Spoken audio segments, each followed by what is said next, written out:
This presentation, titled Value Added in Risk-Based Auditing, comes to us from Greg Hutchins. Greg is the founder of 800compete.com, workingit.com, CermAcademy.com, and QualityPlusEngineering.com. He is the risk evangelist who coined the expression future of quality risk. He's the founder of Certified Enterprise Risk Management Academy, and Greg's company was certified by DHS for critical infrastructure protection, forensics, assurance, analytics. He is also the author of the books Working It, Disruption Rules, Risk-Based Thinking, Value-Added Auditing, and ISO 31000 Enterprise Risk Management. And with that, take it away, Greg. Thank you, Michael. First of all, I want to say thanks to Mike Richmond and Jane Bowler, both of whom are our managers at Exemplar Global. And this is my second talk through this series, so we appreciate working with them. So let's dive into it. This is a little background on who we are and what we do. Essentially, I've written probably about 30 books on quality and supply management. And as you can see, we're the founders of Certified Enterprise Risk Manager and a number of other products. One of the first things we recommend in this talk is everyone purchase ISO standard 19011-2018. And the big question you're probably wondering is why. Let's go back some, almost 30 years. There are two really critical standards or architectures that ISO uses. One is the what is standards. The what is standards are what are companies going to audit to? And those would be like ISO 9001, 2015, 14001, 27001. In other words, these standards have criteria, audit criteria. And then there's a second standard that's really important, the how to audit. And 19011-2018 is the how do you audit, how do you comply, how do you assure that the requirements, the what is requirements listed in 9001 or 14001 are being met. So just a little background. We first started working with these standards in 1990. Yeah, that's a long time ago. And the first series of standards were called ISO 10011. This standard, 10011, that was developed in 1990, is actually a 7-page standard on guidelines for auditing management systems.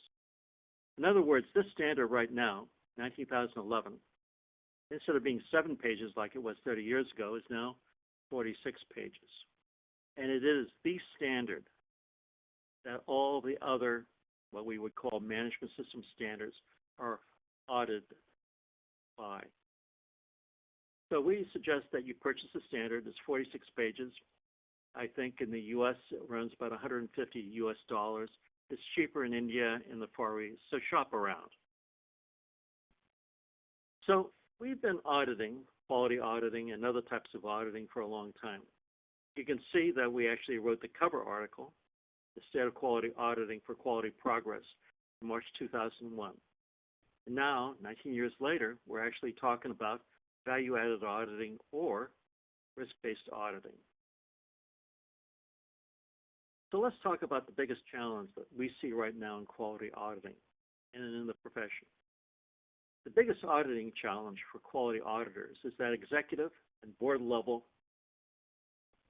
executives really want a risk overview of operations and supply chain risks and controls. And the solution is value-added auditing or risk-based auditing using 19011-2018. This talk is actually based on value-added auditing, but you'll be surprised. It maps into 19011 almost one-to-one. The other challenge that quality system auditors have is that you can see it on the figure on the right. Our audits, management system audits, basically go up to a director level or even a second level manager. We want these audits to go directly to the board of directors because this is the way we're going to get more visibility, more agreement, and more resources for quality and for essentially the whole profession. So let's look at what's important for the profession. This was an internal Institute of Internal Auditing, IIA survey that was done last year.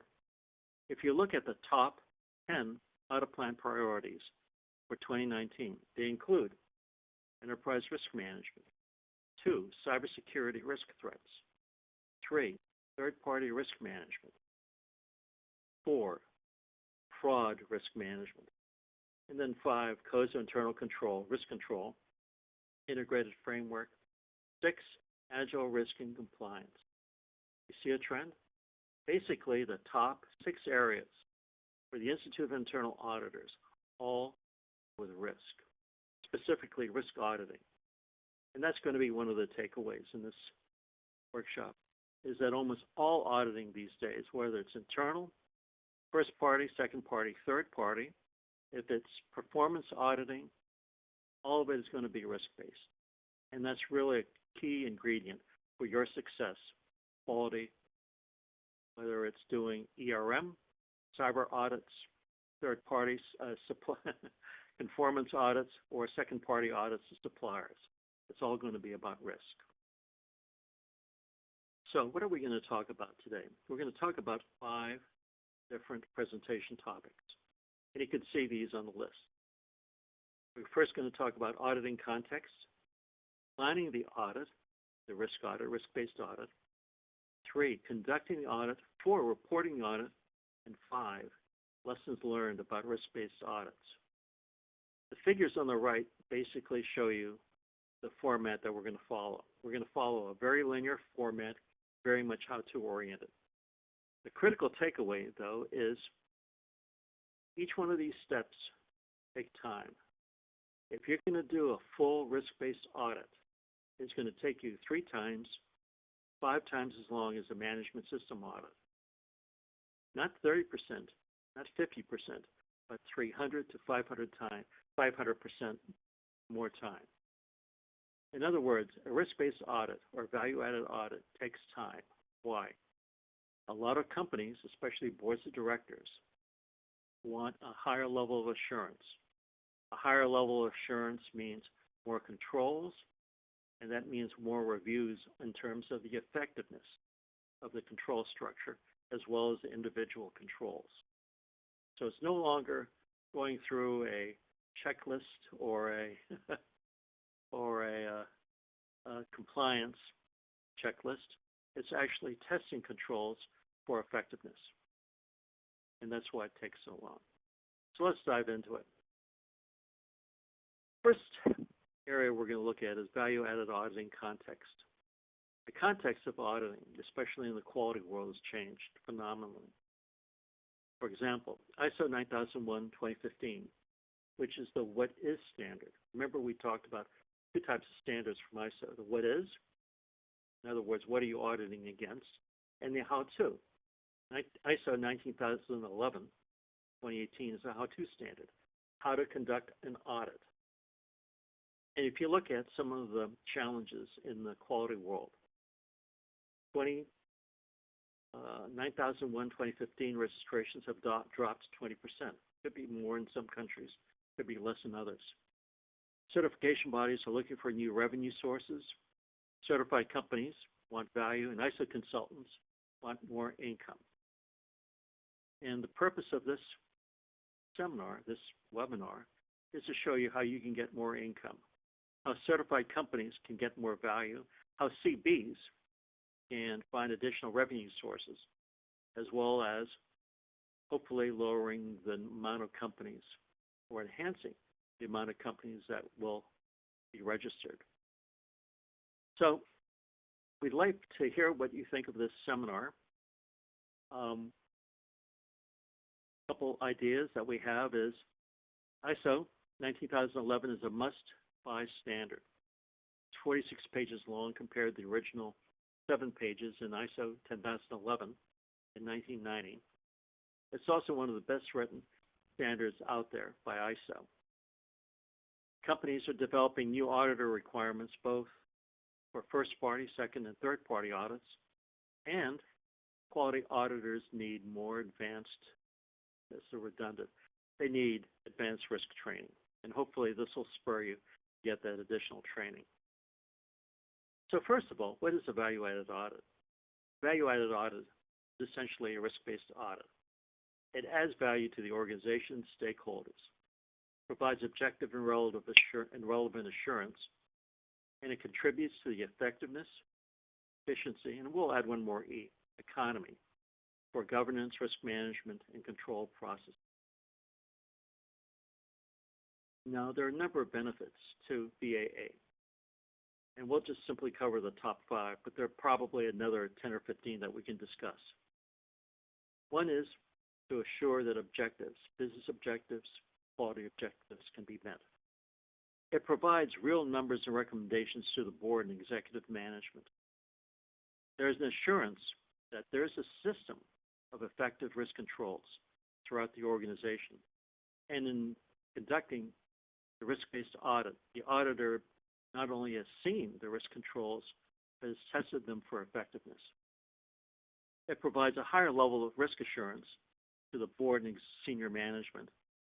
Also, it ensures that risk-based thinking requirements, for example, in ISO 9001:2015, are being met. So a little information in terms of what can a value-added audit do. There are a number of objectives, and I'm not going to read all of them. But the objectives of a risk-based audit may be ensuring that objectives are being met, determining operational efficiency, effectiveness, or economics, improving GRC, which includes governance, risk, and compliance. Anyway, there are a number of other benefits. So how do you add value to the organization? And this is a quote from the Institute of Internal Auditors. It's the process of gathering data to understand and assess risk, provide significant insight into operations, both internally and into the supply chain, and also identify opportunities for improvement, what we sometimes call as OFIs. And an auditor can provide consultation, advice, written communications using value-added auditing techniques. Now, it should be mentioned that most auditing is independent and objective. If an auditor all of a sudden becomes consultant, meaning providing opportunities for improvement, providing recommendations or even conclusions, then this should be stated in the audit report. Most audits that should be mentioned are objective and independent. So let's dive into how to conduct an audit. First part of conducting the audit is actually planning the audit. In general, and we've conducted literally hundreds of value-added risk-based audits over 20, 25 years. Planning the audit takes about 20% of the time. Conducting the audit takes 70% of the effort of the time, and reporting the audit takes 10%.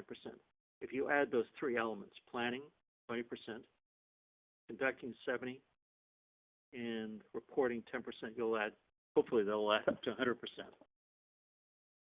Anyway, the first step in an audit is to understand audit business objectives. And the objectives of an audit can be any one of these items, anything from evaluating governance, risk, timing, validity, or ownership. Here are the steps in actually planning the audit, and we're going to have a separate slide for each one of these. It should be mentioned that depending upon the type of audit, you don't have to do all these steps. If it's simply a walkthrough, you can probably do one or two of these steps.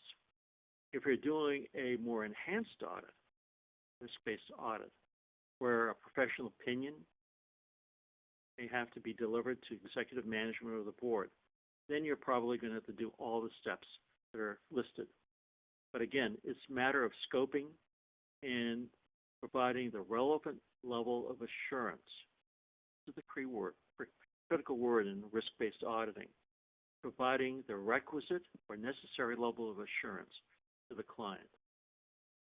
And again, the higher level of assurance, the more of these steps you're going to do, the more resources you're going to use, and the longer it'll take. So the first step in a value-added audit is notify and visit the auditee of the audit. some of the things that may be mentioned in an audit letter may include all these items. What's your authority or requirement for conducting the audit? What's the purpose, scope, and timetable? What's the purpose? And what are the audit boundaries? What are the parameters? The next step is to understand the auditee's documentation. Now, you're the auditor. The auditee is the organization, function, area being audited. Documentation may include system level, process level, or even product level documentation. It's really critical at this stage. Sometimes also this is called a desk audit, because you really don't have to be at the auditee's facility. It's critical at this stage to review trends, corrected findings, open, corrective active action requests, look and try to find systemic, chronic issues, and look at past deficiencies and findings. The next step is to develop an audit plan. The audit plan should focus on what's the objective of the audit, what are the deliverables of the audit. Try to develop a work breakdown structure for critical project audit steps. Define the scope of the audit and identify budget and timeline. Again, planning of the audit normally takes 15 to 20% of the overall time that you have for the audit. Then develop a survey. If you're doing an ISO 9001 audit of a customer, say surveillance, you know pretty much what to look at. But if you're starting a brand new audit and it's a performance audit, or it's an audit that is being delivered to the board of directors or to management or the third party, then it's critical to identify what are the critical audit areas, what are the critical audit questions. And as you develop this survey, these are survey questions to be used internally when you're conducting the audit. As you notice, a lot of the questions largely deal with risk. What are critical risk areas? What are their controls? Are they being able to meet their objectives? What are the trade-offs? So conducting the audit. Conducting an audit has 7 steps, and we're going to have a slide for each one of these. Each one of these steps, for example, we can probably spend an hour on, but we're not. We're going to spend at most 2 or 3 minutes on each slide, hopefully less. But anyway, you can see these are the 7 steps. Now, do you have to follow all 7 steps? No. But it's critical to understand which ones you're going to have. And when you're planning your audit, figure out which of these steps you're going to follow. And you can basically use these boxes for conducting an audit, develop your planning outline for conducting a value-added or risk-based audit. So, first of all, assess the organizational maturity. Now, in the quality world, this is called context. We have 2 elements of context, external and internal. And it's really critical to understand what is the product, what is the service, what is the context and maturity of the auditee. For example, if you're auditing a supplier and they're providing threaded fasteners, their maturity, largely based on the fact that they're providing a commodity product, is fairly low. They don't need vast amounts of controls. Why? Because their risk. They make threaded fastener. Their risk exposure is going to be fairly low. On the other hand, if you're auditing a weapons manufacturer, or if you're operating a high-tech company, their exposures, their risks are going to be very high. And that means that they need many more controls. Or another example by context. If you're auditing a company that makes medical devices, then the United States falls under Food and Drug Administration, FDA. That's going to require a higher level of assurance, a higher level of controls, and a higher level of audit. Why? Because potential context is higher and different than a threaded fastener. So it's very critical when you're conducting the audit to understand the organizational maturity. which translates to the context in ISO 9001:2015. So, depending upon the context of the organization, assess process capabilities. We hope that the company you're auditing, the auditee, has processes, process flow maps, value stream mapping for their key services and their key products. Again, it's not up to you to audit. It's not up to you to come up with a process map for the auditee. It's really up to the auditee to show you what they are doing. And one of the best ways these days is through a process or value stream map. So it's really critical in the first stage to understand what's their maturity, particularly for the products and services they're delivering, and then determine their process capabilities. Their process capabilities should be mapped to the type of product and service they're providing. The higher the criticality of the product and services, the more process capabilities they need, and the higher level of assurance that you will need to develop from their process capabilities. So the next step is conducting is to assess the system, process, and product risks. Now, risks can be defined in a number of different ways. One type of risk definition is the risk is the probability that an event or action may adversely affect the organization's activity under review.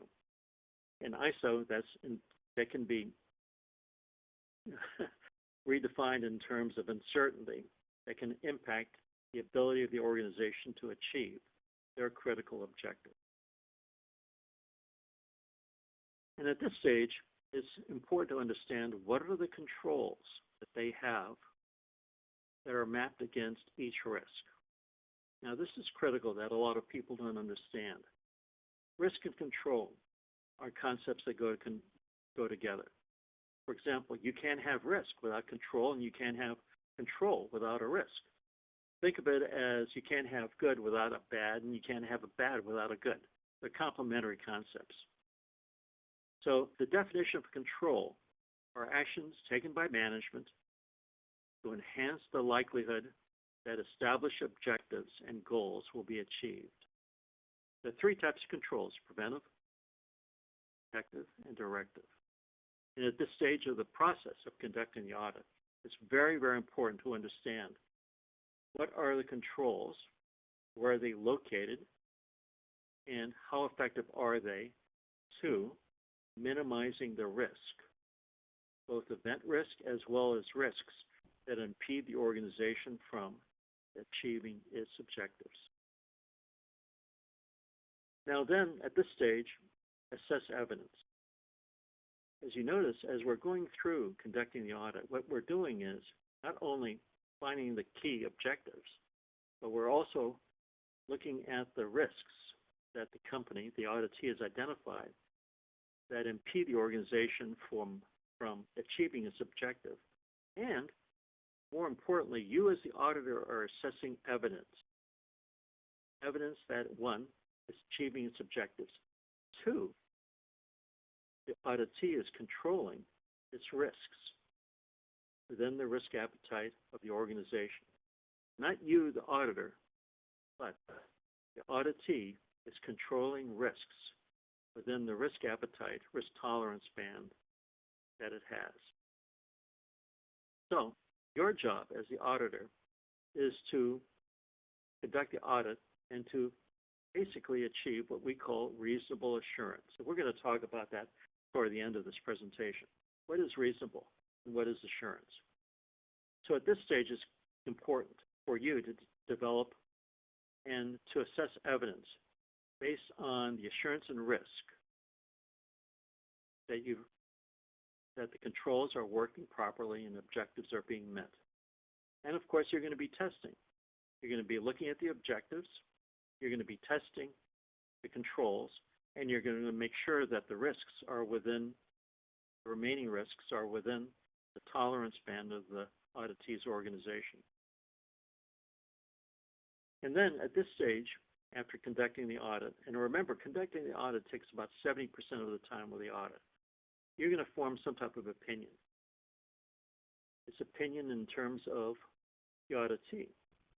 Can the auditee meet its objectives? What are the risks of an event occurring that will impede the organization from achieving their objectives? Are most of the risk controls in the green zone of risk assessment? If they're in a yellow zone, are those risks acceptable to the auditee? And why are they acceptable? And of course, all of the red zone risks should be controlled further so that you can move them, so the auditee can move them into the yellow, green zone. So there's a couple of things to look at. One, have you collected sufficient evidence based upon the assurance and risk profile of the auditee? Do you feel comfortable, or do you feel assured? Another term for comfortable is assurance. Do you feel comfortable that the auditee can meet its objectives, that the critical risks that impede the auditee from meeting its objectives are controlled, and are the controls appropriate to the context of the organization? And then finally, the last step is reporting the audit. In general, reporting the audit takes 10% of the audit resources. And it's very critical to understand, where is the report going to? Is it going to go to a second level or first level manager of systems auditing, or is it going to go to the chief audit executive who's going to share the audit report with the board of directors? It's very critical to understand, where's the audit report going, and most importantly, how is the audit report going to be used? Is it going to be used just for compliance, or is it going to be used for approving a project? Is it going to be used for demonstrating compliance to the FDA or the regulatory authority? Again, this is all part of the important context of conducting a risk-based audit. And of course, if you're conducting the audit just simply for compliance, it's going to take X amount of time. If you're conducting the audit to share the audit results with a regulatory authority, the time for conducting the audit will increase by a factor of 3, maybe even 5. So it's really critical to ensure that the stakeholders of the audit get the right information and the right level of assurance from your conducting the risk-based audit. And again, depending upon the requirements of the audit customer, that will change the amount of time it takes for conducting and reporting the audit. So we've identified 4 boxes for reporting value-added audit results, and we're going to report on each one of these boxes over the next couple slides.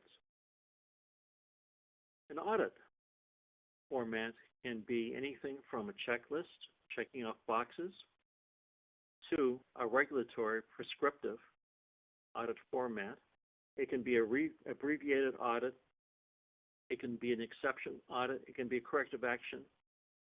Or it can be an opinion, your legally binding opinion, that the controls are in place, that the auditee is being able to meet its objectives, and the risk controls are appropriate for the risk appetite of the organization. Now, depending upon the type of audit you're conducting, the risk-based audit you're conducting, there are a couple things you can do. You may want to report OFIs, opportunities for improvement. You may want to suggest correction, preventive type of actions. You may want to evaluate risk control effectiveness.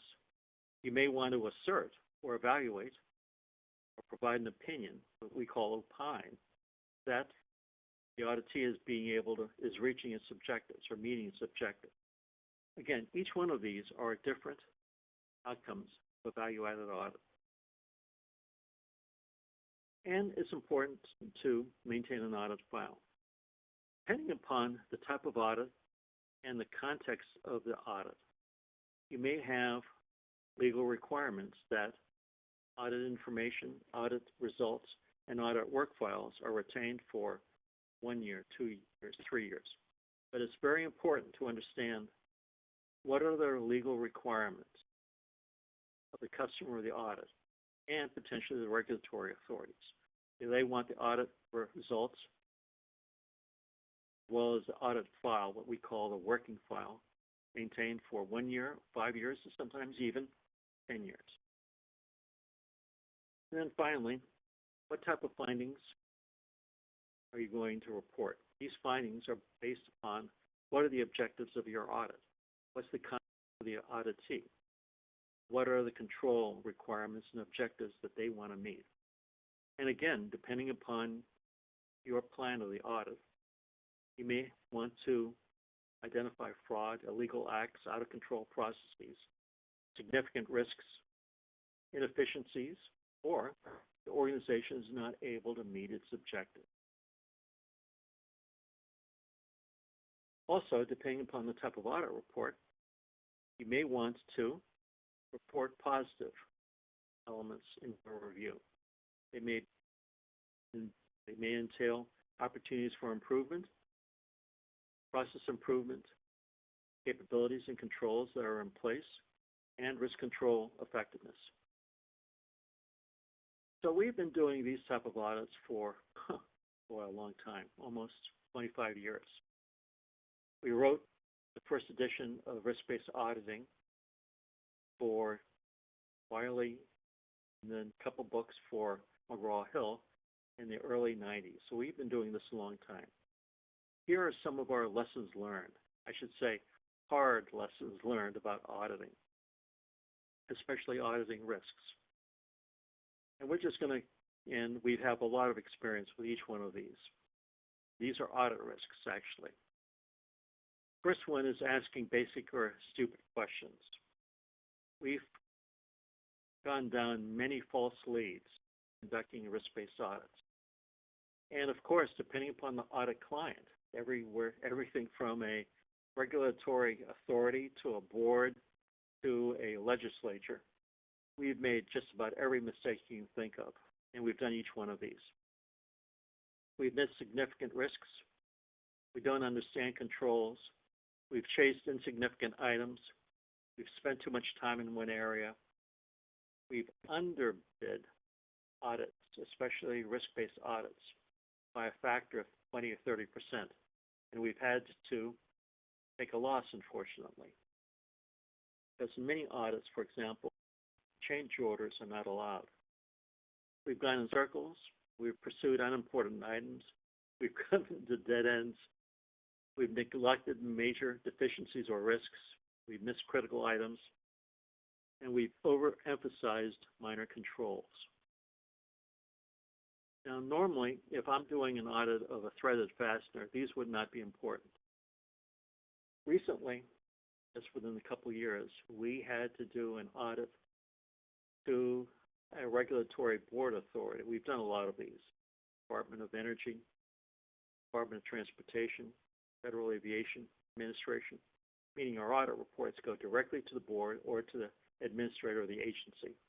The administrator may have 50 or 100,000 people. And it's very embarrassing. We've conducted a risk-based audit that's gone to a regulatory authority or an enforcement authority, and we missed something or sometimes simply been wrong. Yes, we've been doing this a long time, and even with 30 years experience, we've missed important things and we've reported them on the wrong items. So one of the things that we've done early on is we scope the value-added audit very, very carefully. And quite honestly, this is one of the problems or challenges we've had with ISO 9001:2015. Remember, ISO 9001 is a what is document. This is the document that we're using ISO 19011 to audit against. 19011 is the how-to. 9001 is the what is. What do we audit against? And one of the things that we found when we've conducted 9001 audits, especially 2015, is there's simply too many shells and too many open-ended statements and requirements.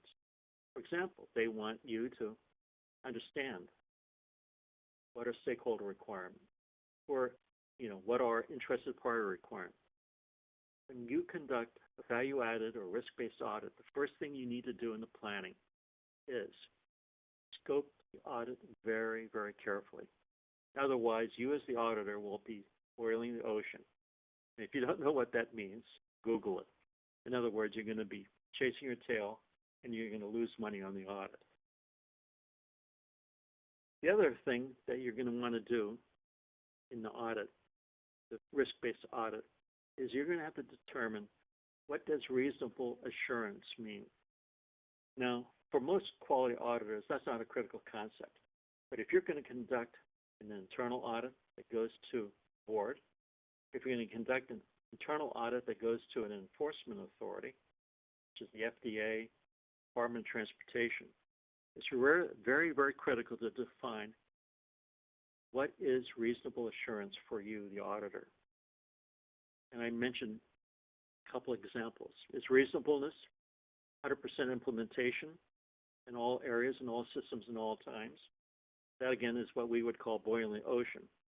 Or is there only partial implementation in one or two areas or many areas, and only at specific times?